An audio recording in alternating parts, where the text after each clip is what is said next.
Bonjour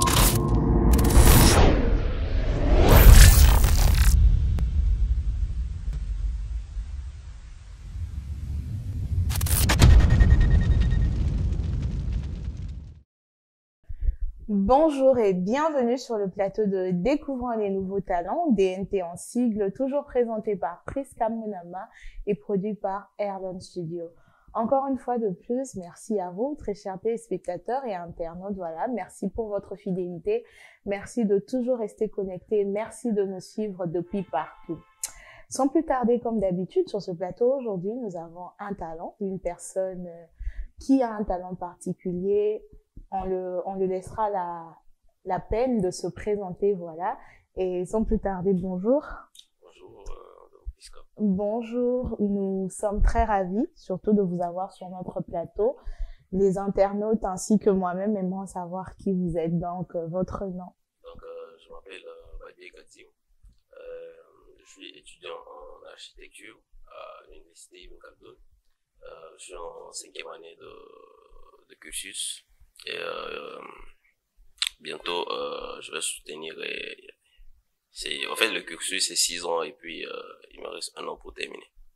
Il vous reste 1 an pour terminer. Vous êtes étudiant, voilà, comme vous nous aviez dit tout à l'heure. Étudiant en architecture, ce n'est pas rien. En tout cas, on sait que l'architecture, c'est un travail à plein temps. Et comment on fait pour devenir étudiant en architecture? Est-ce un don ou on est un jour et on le devient? Bon, tout métier s'apprend, hein. Ça dépend de si on a la volonté et puis la détermination. Je pense que ça va aller. Bon, moi, personnellement, quand j'avais eu mon bac, je n'avais pas pensé faire de l'architecture. Okay. J'étais plus côté médecine. C'était un soir, j'étais au tableau après le bac. J'ai fait un dessin au tableau. Et donc, les amis de mon père sont passés, ils ont demandé à mon père, est-ce qu'il y avait un architecte à la maison? Okay. C'est là que mon père m'a proposé de faire l'architecture, mais on m'a pas imposé. Okay. Donc, je me suis dit, je n'y ai pas pensé. C'est une bonne idée. Et donc, vous vous êtes lancé dans l'architecture. Vous êtes lancé suite à un dessin que, voilà, les amis de votre père avaient vu en cet instant-là. Qu'est-ce qui a fait que vous avez accepté de vous lancer en ce moment-là, mais quelle était la vraie motivation? Parce qu'on n'accepte pas de se lancer comme ça. Parce que avant, comme je l'avais dit, j'avais envie de faire la médecine. Exactement. Mais après, je me suis dit que, voilà, je n'avais pas envie de faire un métier où j'étais cloîtré dans 4 murs, H24. Souvent, je suivais mon père au chantier, sur ses travaux. Et je me suis dit, bon, ça, c'est un boulot que j'aimerais bien faire. Genre, je suis pas dans 4 murs, je peux aller sur le chantier, visiter, faire mon boulot. Et quand l'occasion s'est présentée, je me suis dit, c'est ça qu'il fallait. C'est ça qu'il fallait directement. Directement, donc je n'ai pas hésité. Exactement.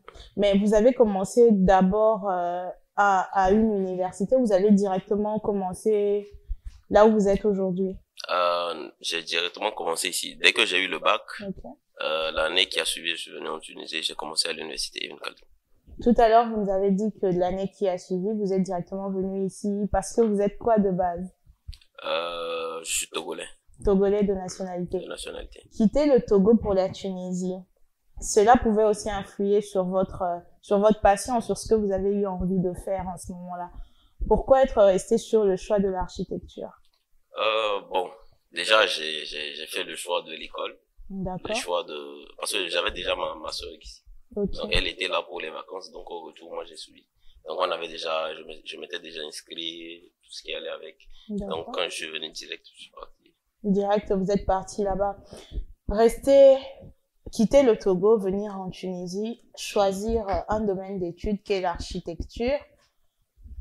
Quelles sont les difficultés? Parce que ce n'est pas chez vous. Venir directement, vous asseoir, vous installer.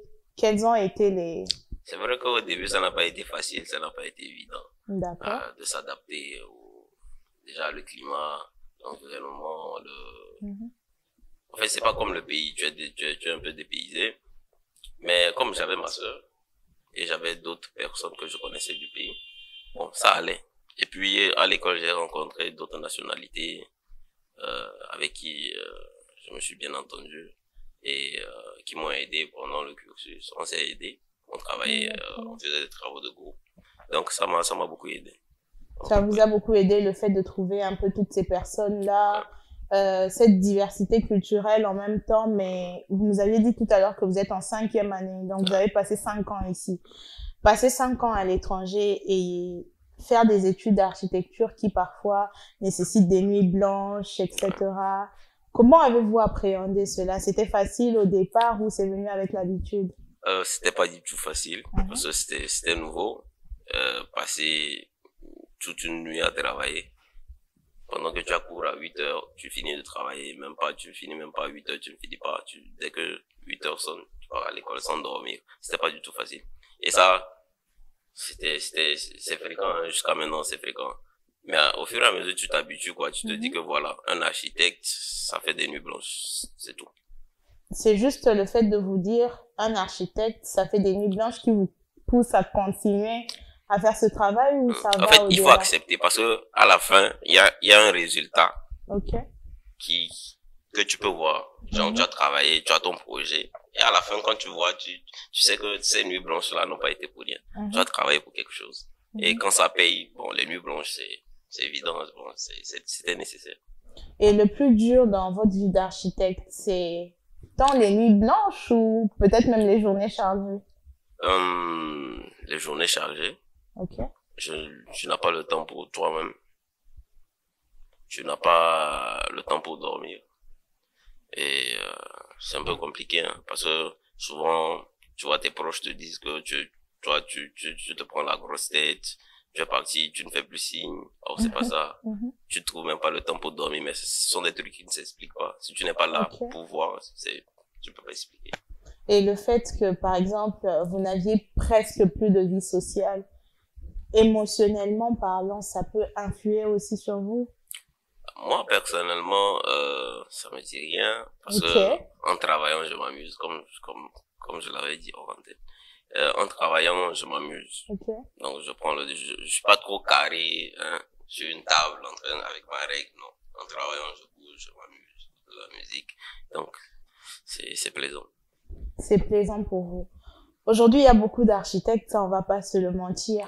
Mais un téléspectateur, un internaute qui nous regarde, qu'est-ce qui fera que sur 1000, on donne un chiffre comme ça, 1000 architectes aujourd'hui, un de nos internautes ou un de nos téléspectateurs aura appelé Monsieur Adiyou? La qualité de votre produit. D'accord. Comment ça s'appelle? La façon dont vous faites. La façon d'aborder le sujet. De prendre en considération tous les composants du projet. Ne pas laisser passer les éléments nécessaires. Genre, ne pas faire des trucs à la hâte. Et ça peut pas passer inaperçu. Ça, je me fais confiance.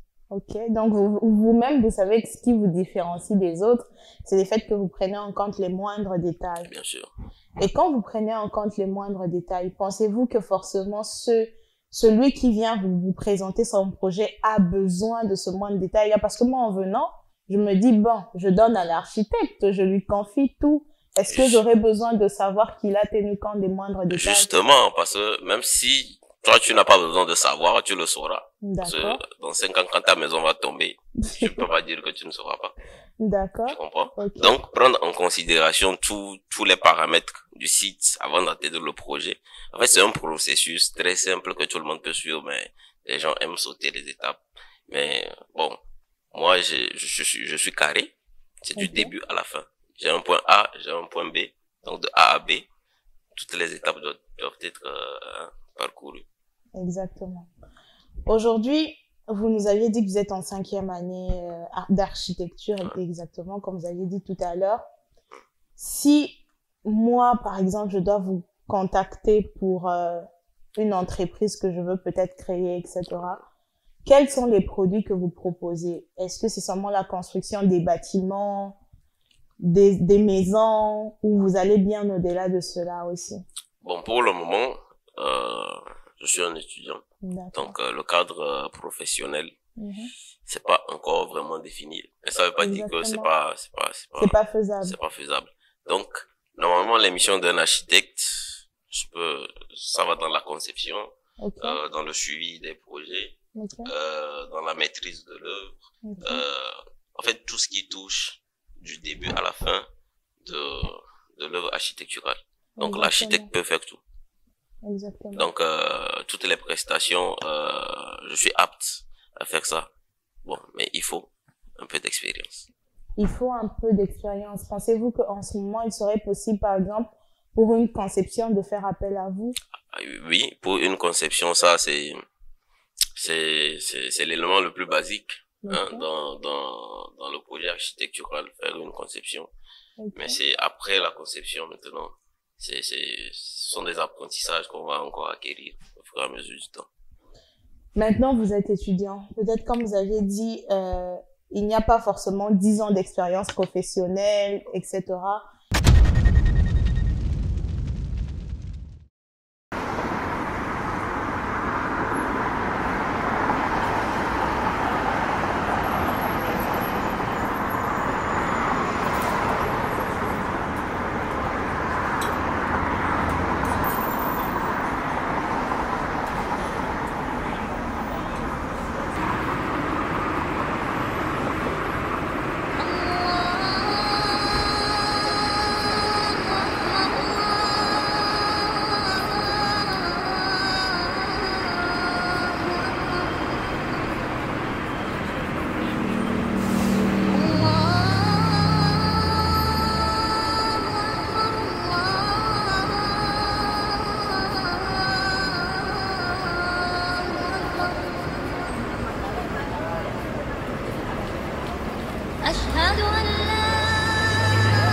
Alors, outre l'architecture, avez-vous d'autres passions aussi?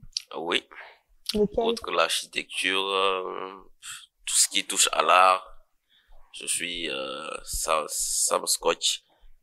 Évidemment, la musique, la poterie, la peinture, tout ce qui est bricolage. En fait, j'aime toucher des sentir choses. Ce que vous faites. J'aime beaucoup bricoler. D'accord. Vous aimez bricoler, sentir ce que vous faites. Par rapport à la peinture et à la poterie, vous proposez aussi des articles? Si, j'ai fait quelques œuvres, mais j'ai pas publié, c'est chez moi à la maison. Ok. Outre l'architecture, monsieur a dit que nous avons aujourd'hui comme invité, voilà, a aussi une passion en poterie, en peinture, tout ce qui a trait avec alors très chers téléspectateurs et internautes, c'est à ce mot que l'on se retrouve tout de suite après la pub et surtout, restez connectés.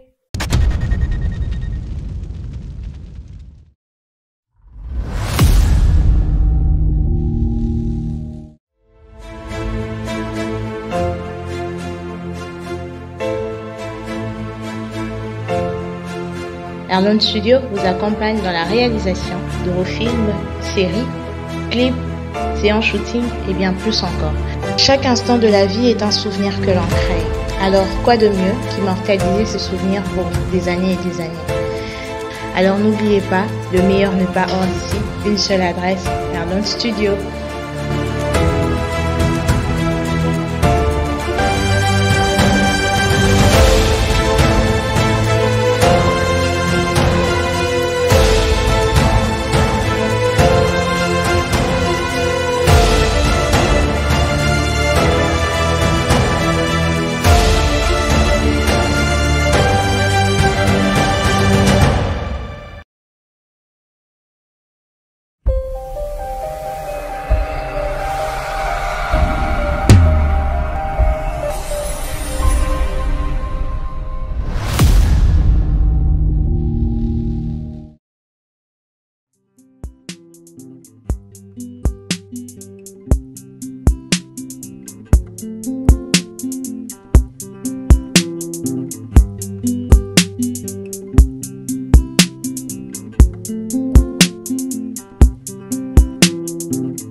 De retour sur ce plateau, voilà, nous sommes sur le plateau de Découvrant les nouveaux talents, DNT en sigle.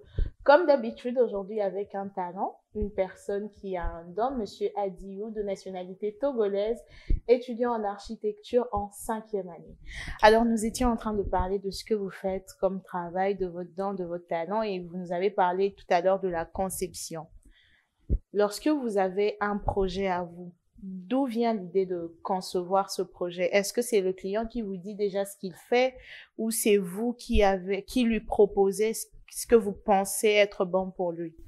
Bon, déjà, quand le client vient avec son projet, il va te dire ce qu'il veut comme pièce dans la maison, genre le programme qu'il veut de la maison. D'accord. Maintenant, le modèle,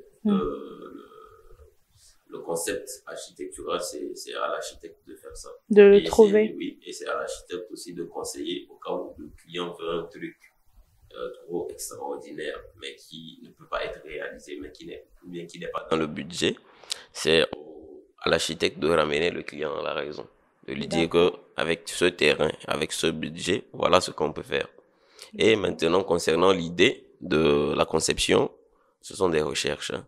Bon, moi, personnellement, pour commencer une conception, je fais d'abord des recherches volumétriques. Donc, comme je te dis, je prends des matériaux, je prends du savon, je prends du carton, je commence à faire des formes, tu vois. Je vois un peu l'harmonie de la chose. Okay. Et après, je mets les maquettes devant moi, l'évolution, et je choisis un modèle que je vais développer plus tard. Donc, c'est ce qui donne toujours un bon résultat. Et lorsque vous choisissez le modèle que vous allez développer plus tard, il arrive aussi qu'il y ait des changements par rapport à ce modèle-là? Il y a toujours des changements. Tu ne vas jamais prendre un modèle et tu le fais pareillement. Non, il y a toujours des changements. Jusqu'au jour où le chantier va commencer, le projet va toujours changer. Et lorsqu'il y a un changement, généralement, ça ne dérange pas le client parce que lui, il vient avec son idée, et lorsque vous changez, ce n'est pas dérangeant pour lui? En fait, la majorité des changements, c'est suite au dire du client. Donc, quand l'architecte fait des choses, qui fait des choix artistiques, et que le client dit que, bon, au lieu de faire ça, fais-moi ça. Et l'architecte, lui, il part modifier. Il dit, au lieu de faire ça, si je fais ça, combiné à ton idée, ce serait bien. Donc, c'est ce qui fait que toujours, tu vois, le projet, ça bouge. Et par rapport à ce que vous faites, il vous est déjà arrivé de concevoir plusieurs projets pour d'autres personnes? Oui. J'ai déjà conçu plusieurs projets chez moi au Togo, mais qui n'ont pas réalisé, conçu. D'accord. Donc, il y a une différence entre concevoir et réaliser? Oui. Concevoir, la conception, ça, c'est sur le papier. D'accord. Quand je dessine les plans sur papier, ça c'est la conception. La réalisation, c'est qu'on passe à l'étape chantier. Ça, c'est la réalisation. Donc, c'est pas pareil. Mais comment on fait pour vous contacter, tout à l'heure, vous nous avez parlé de la conception en atelier, les téléspectateurs, les internautes, ainsi que moi-même. Aimerons savoir comment on fait pour vous contacter. Actuellement, si il y a des gens qui veulent me contacter, j'ai mon numéro Orange ici. D'accord. Je sais pas si je peux te donner. Oui, allez-y. C'est le plus 216 56 32 38 56. D'accord. Et j'ai mon mail @gmail.com. Il y a le deuxième qui est atelier f203@gmail.com. Et comme je l'avais dit plus tôt, sur mes réseaux Facebook, c'est Babieg Adiou. Sur Instagram, c'est atelier f203. D'accord. Et parce que DNT, c'est aussi pour promouvoir les personnes, pour motiver parfois certains jeunes qui n'ont pas osé se lancer dans quelque chose. Ayant osé commencer des études en architecture et ayant conçu des idées architecturales, quels conseils donnerez-vous aujourd'hui à des jeunes, voilà, qui veulent aussi se lancer dans l'architecture, mais qui ne sont pas encore vraiment décidés? Ce que moi, j'ai envie de leur dire, c'est que venez. Vous n'avez pas besoin d'être décidé avant de commencer. Venez, la décision viendra. C'est tout simple. L'appétit vient en mangeant. L'appétit vient en mangeant. Venez et vous allez voir avec le temps. Ça, c'est ce que vous nous dites. Et puisque nous sommes déjà presque à la fin de notre émission, on aimerait écouter de vous un mot de la fin, peut-être un remerciement à quelqu'un de particulier, une motivation à ceux qui nous suivent. À vous la parole. Bon, déjà, je vous dis merci de m'avoir invité sur votre plateau. Ça fait plaisir. Et ce que j'aimerais rajouter à tous ceux qui nous suivent, c'est quand vous avez envie de faire quelque chose, hein, n'attendez pas la bonne occasion. Allez-y chercher l'occasion. Ça viendra. Ne voyez pas le côté difficile de la chose. Dans toute chose, il n'y a rien sur terre qui est difficile. Celui qui fait le droit va pas te dire que c'est difficile. Celui qui fait la mécanique ne te dira pas celui qui fait le droit ne te dira pas que c'est facile. Celui qui fait la mécanique ne te dira pas que c'est facile. Et donc, ne pensez pas qu'il y a une filière quelque part, il y a une activité quelque part qui est facile. C'est la volonté, c'est la détermination. Merci. La volonté et la détermination, voilà. C'est à ce mot que, très chers téléspectateurs, internautes, nous vous disons merci. Merci de toujours rester fidèles, voilà. Merci de continuer à nous suivre de partout. Merci aussi à vous, très cher Adio, pour avoir répondu présent à notre invitation. Nous espérons en tout cas que ce ne sera pas la dernière fois. J'espère aussi. Qu'on vous aura encore, voilà, pourquoi pas sur un autre projet, sur un autre sujet. Merci à toute l'équipe derrière la caméra, à l'ingénieur Hervé Osson, qui est à Jacques Molanga, à toutes ces personnes qui nous motivent chaque jour. Nous le rappelons encore que DNT est l'opportunité qu'il vous faut, voilà, pour vous dévoiler au monde. C'est cette voix qui vous donne pour parler de vos projets, pour parler de ce qui vous passionne, de votre talent, et que pour tous vos besoins, contactez surtout nous, le Erlon Studio, voilà. Erlon Studio, c'est plein de propositions, c'est plein de services. Soyez surtout aptes à nous contacter pour vos besoins. N'oubliez surtout pas de vous abonner à la chaîne, de continuer à suivre votre émission et surtout à la prochaine. Et n'oubliez pas, restez connectés.